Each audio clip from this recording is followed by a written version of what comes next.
Hey everybody, Pastor Vern, and it is Friday. Yes, that's Friday, October 9th, 2020. I don't know why I get so excited about Friday because it's not really the end of my work week, but that's okay. You know, I have a different schedule. When you work weekends, you just have a different schedule than some other folks. And that's just what goes with it. But Friday's still kind of exciting. We've made it through another week, work week anyway, for most of us. And we have the opportunity to look forward to another week to live with the glory of God all around us. Okay, so that's a good thing.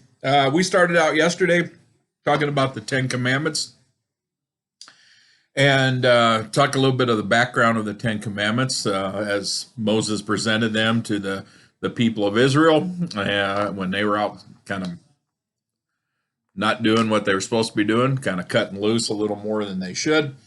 And so now he has this list of 10 things that you shall do, is how we start out.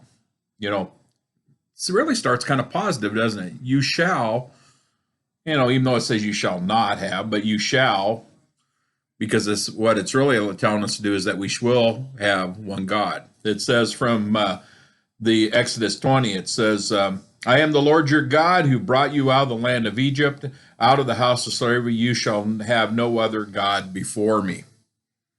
And the way I'd rather look at that is that you will have me as your God. You shall have me as your God. I am here for you. Okay? I am here. I've led you out of Egypt. I'm heading you towards the promised land. And that all these false gods that are created either out of images or out of other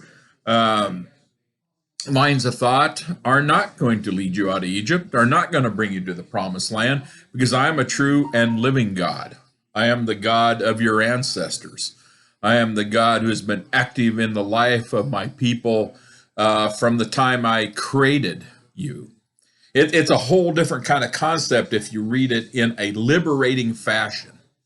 See, it doesn't tell us not to do something, even though that's kind of language. It tells us we are allowed to have this God in our lives. And we are allowed to have this God as our God in a very positive way as he's leading these people out of Egypt, out of slavery. He can leave us out of the slavery of sin and death. And so this is really, I get frustrated with people who talk about the rules of don't.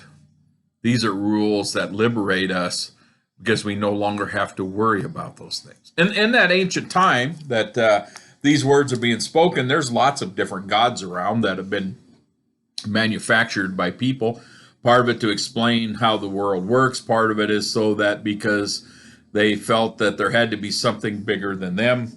And also, and I think we're really good at this right now, sometimes we manufacture gods out of other things, and we will talk about that when we talk about you will not create any idols. We're going to go get into that. We create idols all the time yet today, and not necessarily melting down gold to make a calf either.